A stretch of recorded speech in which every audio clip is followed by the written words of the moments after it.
Segundo João, no capítulo 12, que a gente tinha acabado da última vez, não, mas quando a gente... era o ano passado, hein?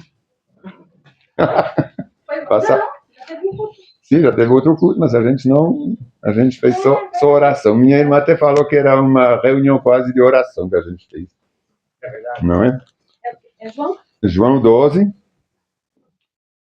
o capítulo 12 inteiro. Vamos ver, né? Se dá para fazer essas coisas. Na Spurgeon está na página 1249, nas outras... Acho que é só... Filho, vem para cá, agora. Vem. Encontraram? Então vamos começar, hein? João, capítulo 12. 6 dias antes de começar a Páscoa, Jesus chegou a Betânia, onde morava Lázaro, o homem que ele havia ressuscitado dos mortos. Vocês lembram desse episódio? Que ele foi na casa de Marta e Maria, e Lázaro é irmão dele. Marta servia e Lázaro estava à mesa com ele. Então Maria, irmã de Marta, pegou um frasco de perfume caro, feito de essência de óleo aromático. Ungiu com ele os pés de Jesus e os enxugou com os cabelos. Aqui não está especificado nessa versão da Bíblia, mas era nardo, é o nardo, o perfume. Hein? O nardo vem da planta da valeriana.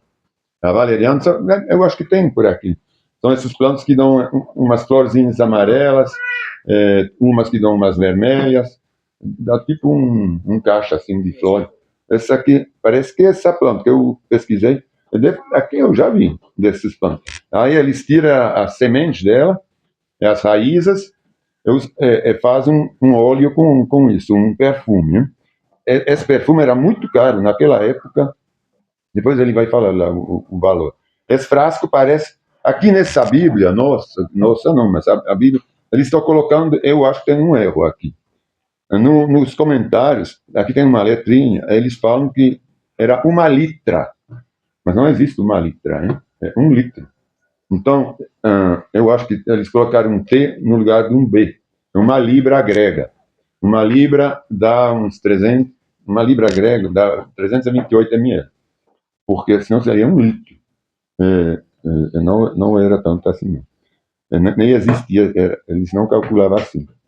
Então, seriam mais ou menos 350 ml, né, esse frasco. Só para a gente ter uma ideia do que foi derramado nos pés de Jesus. Ainda ela enxugou com cabelo, hein? Claro, era um perfume, né? Então não ia ser ruim, não. A casa se encheu com a fragrância do perfume, mas Judas Iscariotes, o discípulo que em breve trairá Jesus, diz: este perfume valia 300 moedas de prata. Uma moeda de prata naquela época, a gente lembra que era um dia de trabalho, hein? Então imagine quanto seria hoje. Um dia de trabalho é quanto? Mais ou menos R$50, segundo o salário mínimo, hein? Ou R$70, vai. Daria uns... Então, 300 vezes R$70. Seria muito caro. É realmente uma coisa muito cara. Deveria ter sido vendido e o dinheiro dado aos pobres. Não que ele se importasse com os pobres. Isso acontece muito, nas nossas igrejas, templos e congregações. Na verdade, era ladrão. Né? Muitos falam, vamos fazer para os pobres. Não, na verdade, os pobres são o umbigo deles. Hein? Como responsável pelo dinheiro, ele era responsável do dinheiro dos discípulos. Muitas vezes fazia o que? Roubava uma parte para si. Então, ele que cuidava, o Judas. Ele era o tesoureiro. Ele era o tesoureiro, tipo tesoureiro da igreja. Aí, como muitos, infelizmente, já começando naquela época, ele pegava uma parte para ele. Jesus respondeu: deixa em paz, ela fez isto como preparação para o meu sepultamento. Isso também era profético, hein? Porque naquela época a tradição era, como que a gente fala, embrulhar os mortos. Balsamar, né? Nos egípcios, mas os judeus, eles lavavam os mortos, perfumavam eles davam banho, hein, aos mortos. Até hoje eu acho que eles fazem assim, na religião judaica. Slava e tudo. Vocês sempre terão os pobres em seu meio, diz Jesus, mas nem sempre terão a mim. Então deixa ela fazer. Quando o povo soube da chegada de Jesus, correu para vê-lo, e também a Lázaro, a quem Jesus havia ressuscitado dos mortos. Então os principais sacerdotes decidiram matar também a Lázaro, pois, por causa dele, muitos do povo os haviam abandonado e criam em Jesus. Então, imagine, se a gente, mesmo hoje, seria assim. Mas você sabe que tal foi ressuscitado, aí que ele vai vir. Vamos dizer que a gente ouviu lá, que Nembu, um foi ressuscitado, que ele vai vir agora, domingo, sei lá que dia, em Itapecerica, que vai vir como o ressuscitador dele. É claro que todo mundo vai querer ir, hein? Opa, esse aqui vai poder fazer muita coisa para mim. Então, quando ele fala os principais sacerdotes, são os fariseus, os saduceus. Então, que se enchia de glória, é que viam que a coisa ia sair do controle deles, hein? No dia seguinte, então, correu pela cidade a notícia que Jesus estava a caminho de Jerusalém. Uma grande multidão de visitantes que tinham vindo para a Páscoa tomou ramos de palmeiras e saíam em seu encontro gritando: Hosana! Hosana! Hosana quer dizer salva agora, salve nós.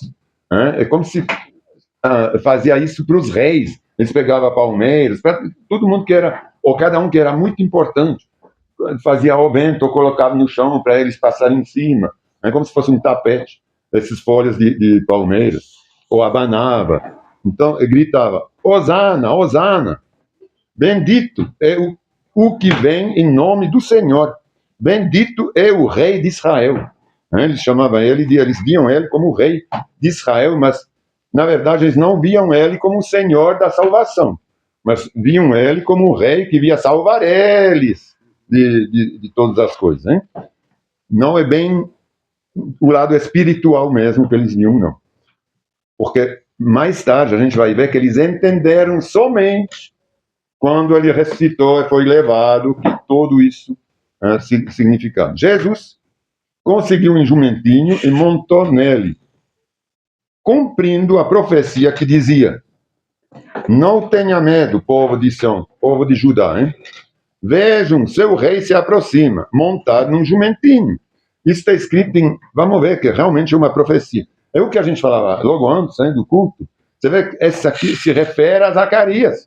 Então, todos os livros, eles se encaixam. Eles têm... Este evangelho tem razão de estar na Bíblia. Como Zacarias também, porque ele é mencionado em... Todos os livros se mencionam entre si. E vamos ler lá em Zacarias, está na página 1100. É logo antes do o penúltimo livro do Antigo Testamento. Eu vou ler, vocês não precisam.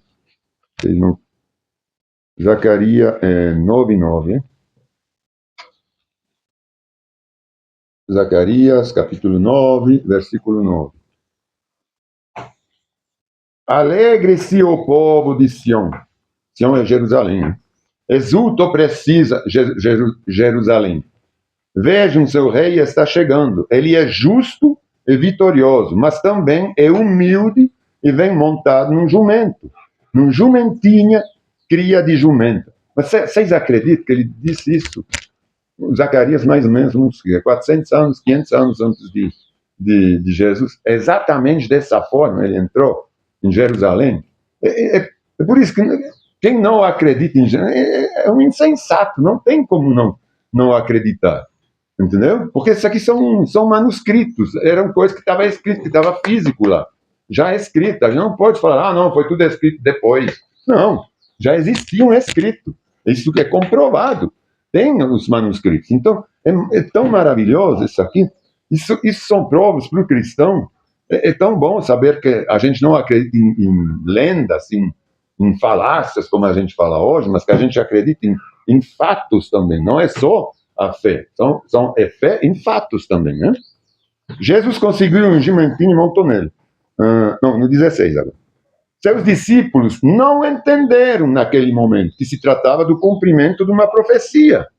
Depois que Jesus foi glorificado, ou que ele foi levado ao céu, porém eles se lembraram do que havia acontecido e perceberam que era a respeito dele que essas coisas tinham sido escritas. Você imagina, eles todos foram educados só com o Antigo Testamento. Aí estava escrito lá, né, quando você pensa, você foi educado, você ouviu essas coisas. Não virá um rei, virá um salvador, montado num jumentinho, é tudo. E de repente você vê todas as coisas acontecer, você pensa, rapaz, é ele. Talvez que tudo que a gente aprendeu é ele, foi para ele. Mas naquele momento eles não se deram conta, porque depois se cumpriram outras profecias, todas elas, praticamente de Isaías, também que ele ia morrer, do jeito que ele ia morrer, ele ressuscitou, foi levado aos... Tudo isso estava escrito. Aí que eles se tocaram, então ele realmente é o Filho de Deus. Entendeu? Isso é fantástico. Depois que Jesus... no 17. Muitos tinham visto quando Jesus mandou Lázaro sair do túmulo e o ressuscitou dos mortos, e contavam esses fatos aos outros. Destes, muitos que tinham visto saíram ao encontro de Jesus, porque tinham ouvido falar desse sinal. Então, os fariseus disseram uns aos outros, que são os melhorais, né? Os líderes, não podemos fazer nada. Vejam, todo mundo segue. Alguns gregos que tinham vindo a Jerusalém para adorar durante a festa da Páscoa procuraram Filipe, que era de Betsaida, da Galileia. Eles disseram, por favor, gostaríamos de ver Jesus. Filipe falou a esse respeito com André, e os dois foram juntos falar com Jesus. Queria só esclarecer umas coisas. Aqui, quando eles falam alguns gregos, por que está escrito gregos? Porque realmente eram gregos, não eram judeus. Mas esses gregos poderiam ser, por exemplo, Jerusalém, aqui em São Paulo tem um bairro de japonês, não? Da Liberdade, não é? E são quem? Alguns japoneses vieram também, mas não são, na verdade, japoneses. Eles têm até a mesma religião que a gente. Às vezes são católicos, são cristãos, entendeu? E nesse caso aqui, pode muito bem ser que eram gregos locais, que moravam lá, mas que eram gregos, mas que moravam e que queriam conhecer também a Jesus. Ou que eram de cidades gregas dentro da Judeia, ou dentro da Samaria, mas que eram, na verdade, gente que conhecia a fé também, a lei. Aí, a gente também tem que saber que André era uma sumidade naquela época, porque ele era considerado como um dos primeiros discípulos de Cristo, da igreja. Filipe, que não era assim o escolhido, era muito amigo dele, parece, assim, em outros lugares que a gente vê que eles andavam muito juntos. Por isso que ele foi buscar o André. Aí foram para Jesus, e Jesus respondeu, chegou a hora de o Filho do Homem, que é ele, o Senhor, ser glorificado. Eu lhes digo, a verdade, se o grão de trigo não for plantado na terra e não morrer, ficará só. Sua morte, porém, produzirá muitos novos grãos. Quem ama a sua vida neste mundo a perderá. Isso corresponde a dizer o quê? Que nós somos o grão de trigo, não é? Então, se a gente concorda perder nossa vida para o mundo, não de morrer, mas morrer para o mundo, a gente vai dar muitos outros grãos, muitos frutos. Hein? Quem odeia a sua vida, não é odiar que a gente odeia, mas a gente odeia o mundo. Hein? A nossa vida no mundo. Neste mundo, a conservará para toda a eternidade. Se alguém quer ser meu discípulo, siga-me, pois meus servos devem estar onde eu estou. Jesus está. E o Pai honrará quem me servir. Isso ele está respondendo para esses gregos, hein? Falando, então, como que é? Então ele está falando, chegou minha hora, agora vocês têm que me seguir. Vocês têm que morrer para o mundo. Quem quer ser meu discípulo tem que morrer para o mundo, estar lá onde eu vou. Como que a gente vai poder estar no céu? Através do Espírito Santo. Porque a gente já morreu para o mundo. Então a gente já está com Jesus se a gente já morreu para o mundo, não é?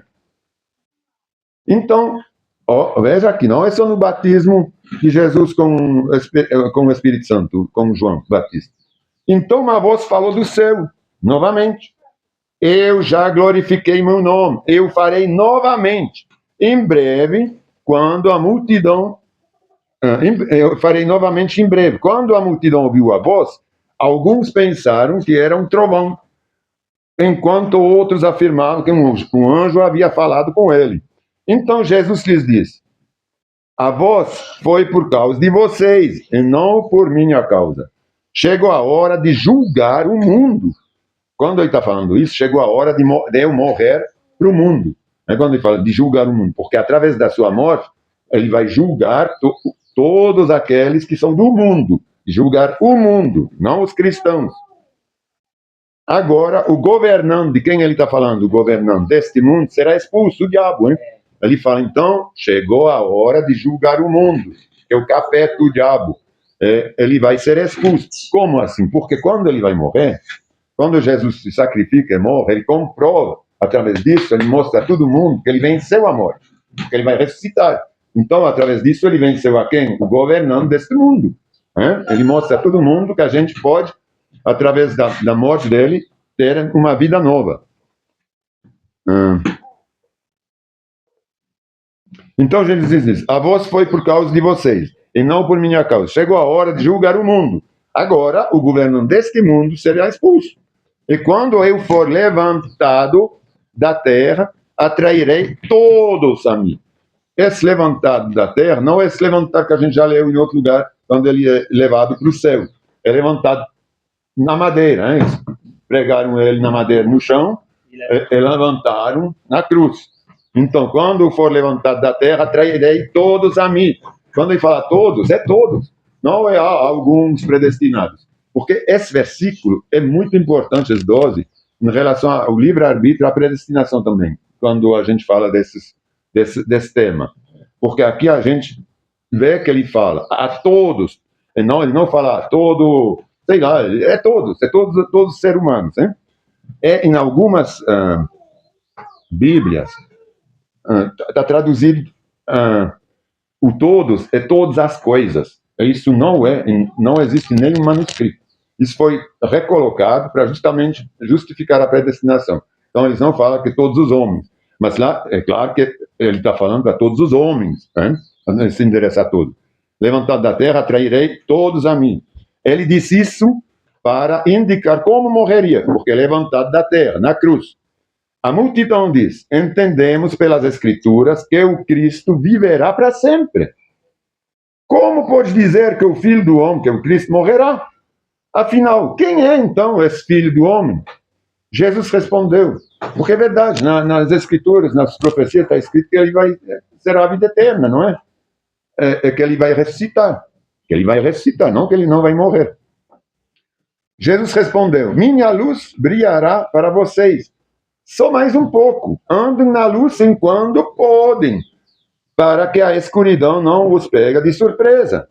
Quem anda na escuridão não consegue ver aonde vai. Creiam na luz, em Jesus, enquanto ainda há tempo. Desse modo, vocês se tornarão filhos da luz. Olha como isso aqui é muito bom para hoje em dia, hein? Ele fala, a gente sabe que logo, logo vai voltar. Jesus vai voltar. Então ele fala, andem agora comigo, se converta agora, que ainda dá tempo. Ainda quando podem, se convertam, andem na luz. Ele está falando, eu vou ficar só mais um pouco. É só mais um pouco a gente está nessa vida para poder escolher a Jesus. Andem na luz enquanto podem, para que a escuridão não os pegue de surpresa. Quem anda na escuridão não consegue ver onde vai. É isso que acontece com esse pessoal que anda na escuridão. Aí acho que está vendo, porque está vendo com os olhos humanos e não com os olhos. Eles são cegos espirituais. Eles não veem com os olhos de Deus. Eles veem a luz do sol, eles não veem a luz espiritual de Cristo. Creiam na luz enquanto há tempo. Creem em Jesus, a verdadeira luz. Desse modo, vocês se tornarão filhos de Cristo, da luz. É de Deus. Depois de dizer essas coisas, Jesus foi embora e se ocultou deles. De novo, isso cada vez que ele falava, ele tinha que ir embora de uma maneira quase sobrenatural, hein? Quando eles queriam fazer ele de rei, quando eles queriam apedrejar ele, sempre ele encontra um jeito meio que sobrenatural, ao meu ver, para poder se esconder de todo mundo. Então, eu sobe para o monte. Na verdade, quando ele veio aqui, vocês lembram? No início, a gente leu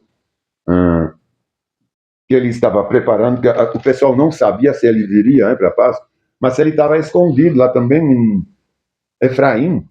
Ele ficava escondido em Efraim por vários meses ele ficou lá, escondido. Então, porque eles queriam matá-lo, né? Estava escrito lá no início do capítulo que eles estavam atrás dele para matá-lo. Então, ele ficou escondido também de uma maneira sobrenatural, uns 60 quilômetros de Jerusalém, né? Aí, apesar...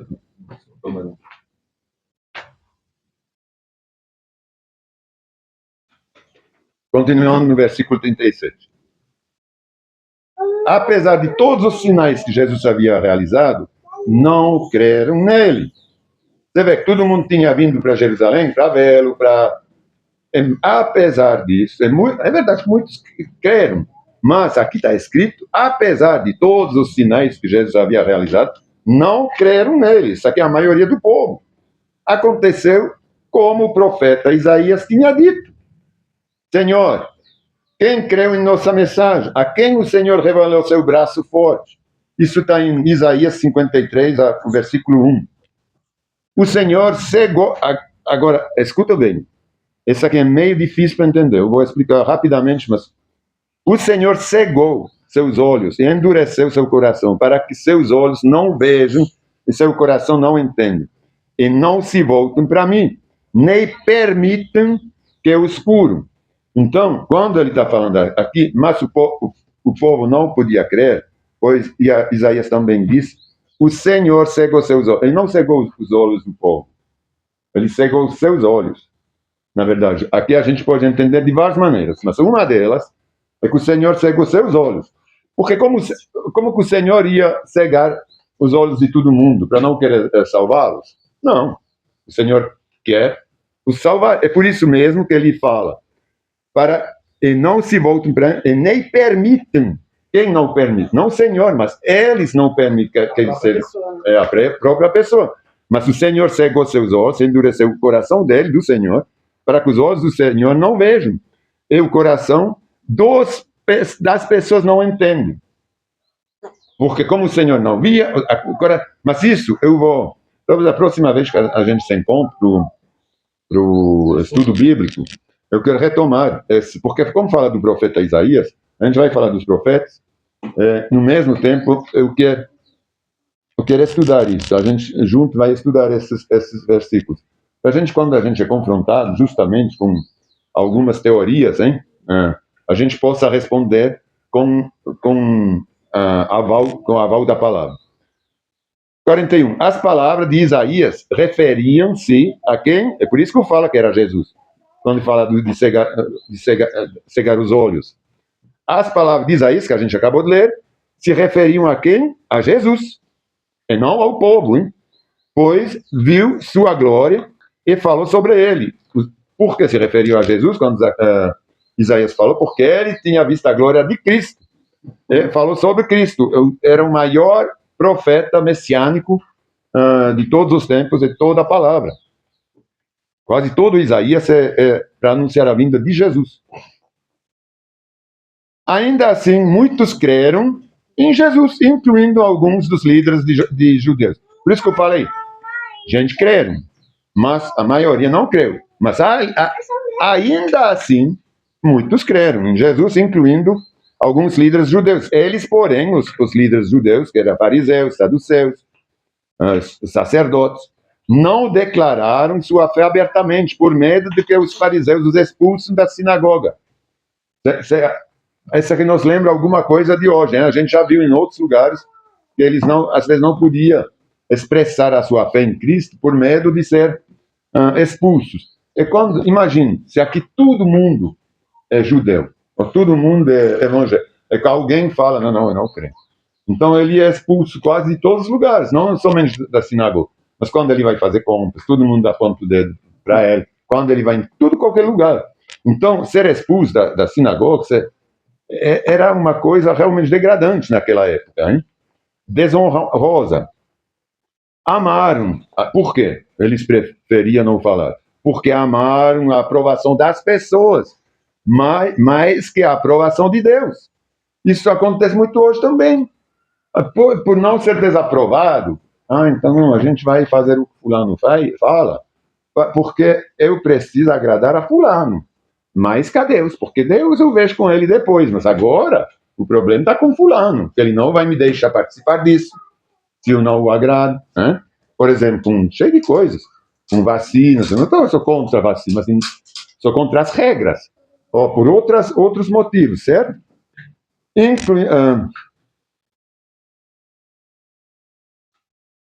Mais do que a aprovação de Deus. Hein? Capítulo, agora, versículo 44. Hein? Jesus disse em alta voz a multidões: se vocês crerem em mim, não creiam apenas em mim, mas também naquele que me enviou. Pois quando venham a mim, vem aquele que me enviou, que é o Pai, que é o Senhor, o Deus Todo-Poderoso. Eu vim com luz para brilhar neste mundo, a fim de que todo aquele que crê em mim não permanece na escuridão. Quer dizer que todos nós, todo mundo, toda a criação está na escuridão, mas a partir do momento que aquele, não algum predestinado, mas aquele que crê nele, ele sai da escuridão para a luz. Não julgarei aqueles que me ouvem, mas não me obedecem, pois vim para salvar o quê? O mundo. De novo, vim para salvar o mundo e não para julgá-lo. Então, como que pode haver uns que são julgados prematuramente, previamente? Não há. Mas todos que me rejeitem e desprezem minha mensagem serão julgados no dia do julgamento pela verdade que eu tenho falado. Então, eles serão julgados no juízo. Lá vai ter um juízo, porque imagina alguém que é predestinado, para não acreditar. Como que ele vai ser julgado? Como pode haver um juízo para ele? Seria uma coisa mais injusta. Não falo com minha própria autoridade. O Pai que me enviou me ordenou o que dizer. E eu sei que o mandamento dele conduz à vida eterna. Por isso digo tudo o que o Pai me mandou dizer. Então, isso explica muito bem esse dilema que pode haver entre a predestinação e o livre-arbítrio, né? Que todos não são predestinados ou destinados a ser salvos. Então, mas a gente vai, em relação a esses versículo 40, principalmente ao versículo 40, 39, 40, a gente vai estudar mais no próximo estudo bíblico. Mas o que a gente tem que lembrar, quando a gente lê esse capítulo 12, é que Jesus veio realmente para todo mundo. Ele veio para nos salvar, ele veio para salvar a humanidade inteira. É que todo aquele que crê nele, que crê no Pai, ele vai ser salvo.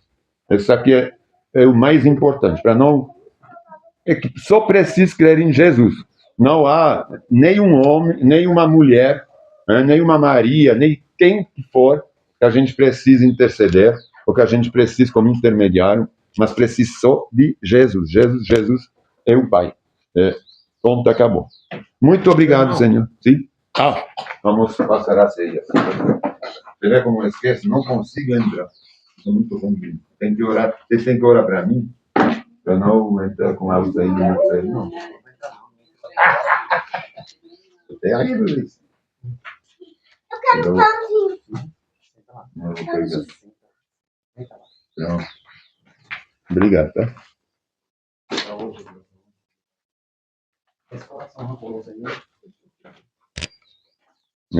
Não pode haver coração rancoroso, não. Não.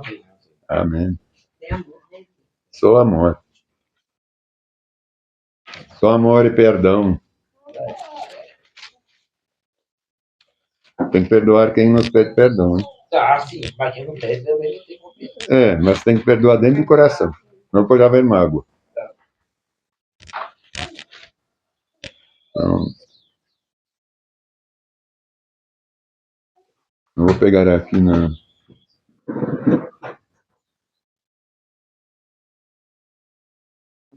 porque também é Coríntios 11, né? Coríntios 11, sempre, 1 Coríntios 11, é no versículo, eu vou reler esse versículo aqui. Não, eu queria, não, você está falando do que, Miriam? Coríntios 1 Coríntios, capítulo 11, versículo que eu quero ler agora, é o 31.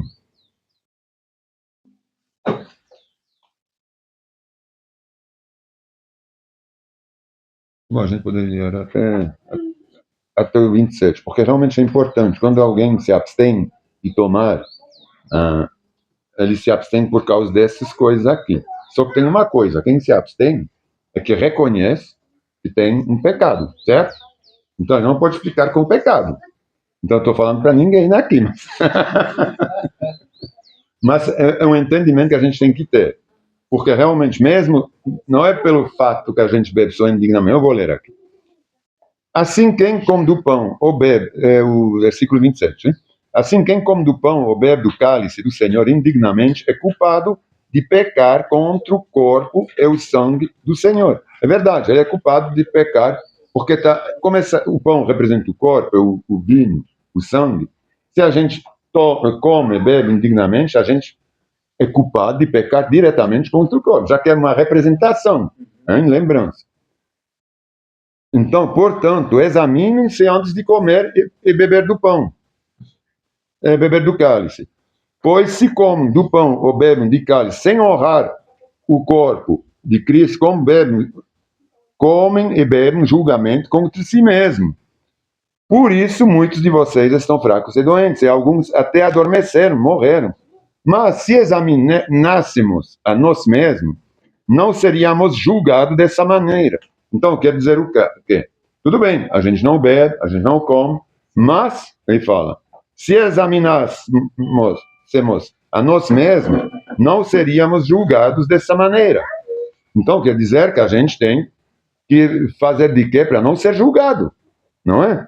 Porque é depois de se examinar, não é somente depois de não beber.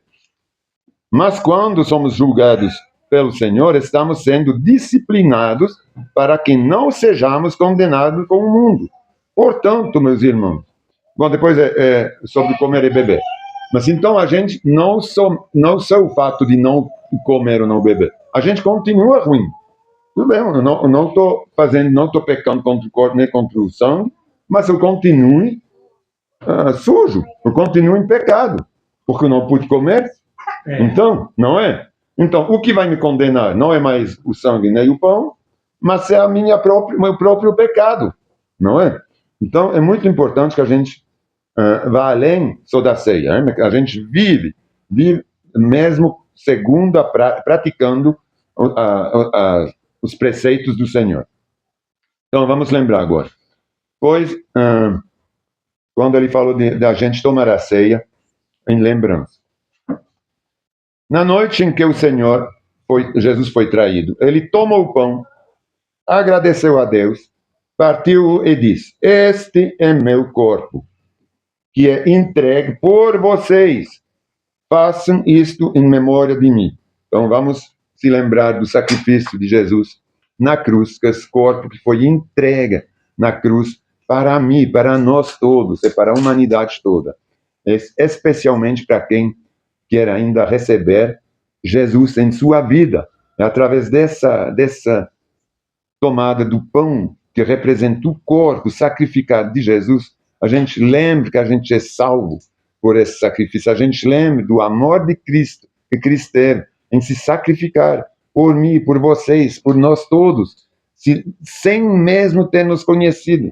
Mas ele já se entregou para nós antemão, para que a gente possa ser salvo quando a gente iria se converter, que a gente possa ter a possibilidade de nos arrepender e ser salvo pelo sacrifício de Jesus na cruz. E, portanto, hoje a gente quer se lembrar desse sofrimento, desse sacrifício do corpo que foi mutilado e pregado na cruz, e que se encarregou de todos os nossos pecados, tomando desse pão agora.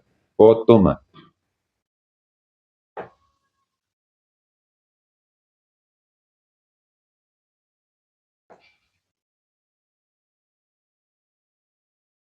Obrigado, Senhor. Da mesma forma, depois da ceia, toma o cálice e diz: este cálice é a nova aliança, o Novo Testamento, confirmado com o meu sangue. Façam isso em memória de mim, sempre que o beberem. Então a gente quer se lembrar agora desse sangue que o Senhor derramou na cruz. Esse sangue é o selo da nova aliança, que sela esse evangelho, Senhor, essas boas novas que o Senhor nos trouxe, que nos liberta de toda a lei, de toda letra, como está escrito em vários lugares, que a letra ela mata, mas o Espírito ele vivifia. É através do teu sangue, Senhor, você selou, você fechou o Antigo Testamento e começou uma nova aliança através do Novo Testamento, através dessa nova aliança, através desse sangue que é agora representado por esse vinho, a gente quer se lembrar dessa oferta que o Senhor fez para nós. Podem tomar.